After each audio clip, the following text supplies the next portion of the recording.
puncak kebahagiaan seorang muslim, coba direnungi ini ya. Puncak kebahagiaan seorang muslim adalah imannya tentang adanya akhirat. Tanamkan baik-baik dalam hati itu. Kalau kita punya kehidupan akhirat, bukan di sini. Dunia ini cuma lewat. Terlalu banyak orang sebelum kita, Bapak Ibu sekalian, yang lebih cantik, yang lebih gagah, yang lebih kaya, yang lebih segala-galanya.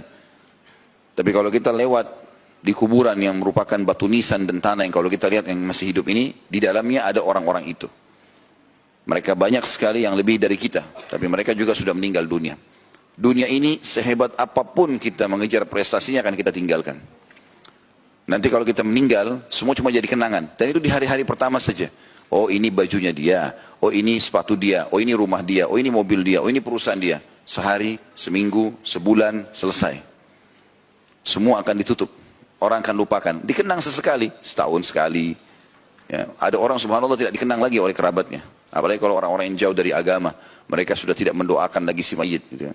Sedangkan orang-orang soleh saja kadang-kadang masih lalai mendoakan orang yang sudah meninggal. Apalagi orang yang dasarnya jauh dari agama. Maka ini fakta-fakta lapangan yang sudah real, yang sudah bisa kita lihat dan sudah dilalui oleh banyak manusia, miliaran manusia sudah meninggal dunia. Kita pun akan begitu. Dunia ini sebentar, kita akan menuju ke akhirat.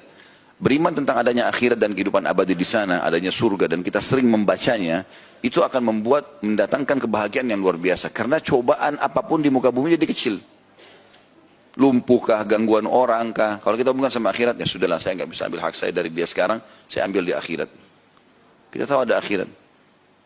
Di sini di dunia miskin, di akhirat tidak ada yang miskin. Bahkan mayoritas penghuni surga itu adalah orang-orang miskin. Karena mereka hisapnya mudah. Makan pas-pasan hari itu. Pakaian yang dipakai cuma itu. Dan akhirnya tidak ada hisap hari kiamat. Orang yang dihisap adalah orang yang kaya, yang banyak macam-macam fasilitasnya. Allah akan tanya, nikmat ini kau pakai untuk apa, dari mana asalnya. Tapi orang yang miskin tidak. Gitu kan? Sampai dalam sebuah hadits Bukhari juga, riwayat Imam Bukhari, bahwasanya surga akan mengeluh, bukan mengeluh, akan berbicara pada hari kiamat. Mengatakan, kenapa tidak ada yang masuk ke dalam kecuali orang-orang miskin. Mayoritasnya orang susah semua. Jadi kalau kita lihat orang-orang susah itu, yang penting dia orang beriman, ahli surga semua. Lalu kemudian, neraka mengatakan, kenapa tidak masuk ke dalam kecuali orang-orang yang sombong.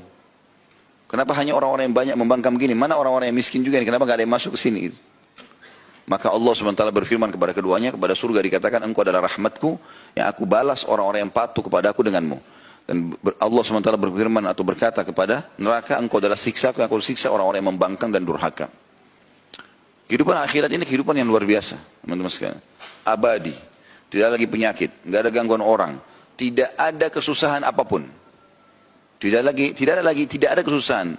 Yang paling ditakuti oleh orang adalah misal contoh sakit. Kalau ditanya orang, mau sakit nggak? Orang jawab tidak mau. Yang paling pertama dihilangkan di surga nanti adalah tidak ada penyakit. Kata Nabi SAW, orang kalau masuk surga tidak akan beringus.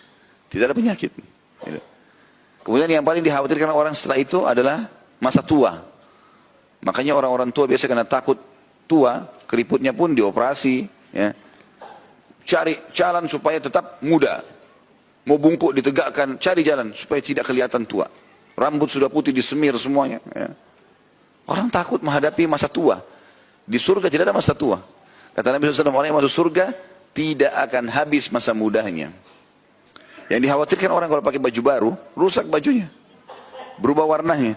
Kata Nabi SAW, orang ahli surga tidak akan berubah warna bajunya. Semua yang kita tidak inginkan. Dan yang paling dikhawatirkan puncaknya adalah orang takut mati. Kata Nabi SAW, mereka tidak akan pernah mati lagi selamanya. Hidup selamanya. Dan ini teman-teman hanya sekedar selama di dunia menikmati apa yang Allah perintahkan. Syariat. Saya sudah sering bilang ini. Menjadi orang beriman, nyaman. Karena kita makan, kita minum, kita juga biologis. Tapi itu semuanya dengan halal. Kita pakai baju, kita kumpulin harta, kita pakai mobil. Apa saja silahkan. Bergerak. Allah mengatakan, وَقُلِ اِعْمَلُوا فَسَيَرَ اللَّهُ عَمَلَكُمْ وَرَسُولُهُ. Berapalah kalian? Allah akan nilai dan Rasulnya itu. Gitu kan? Bebas kita. Yang penting konsepnya 5 huruf halal. Nikmati.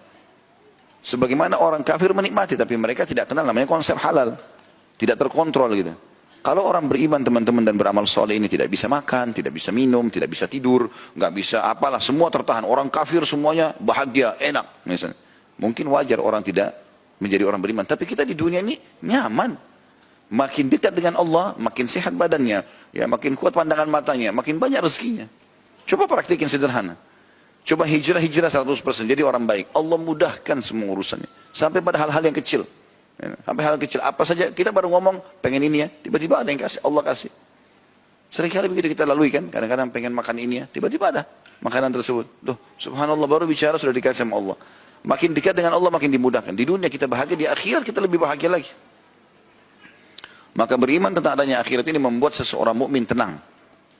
Dan siapapun yang berbuat baik di dunia ini, tidak cukup dia nikmati di sini, dia punya rumah yang bagus, dia punya kendaraan yang bagus, dia punya pasangan, punya anak-anak, punya segala macam prestasi dunia. Plus lagi yang terbaik yang dia kerjakan di dunia ini Allah nilai, Allah kasih juga nanti yang terbaik di akhirat sana. Menjadi balasan buat dia.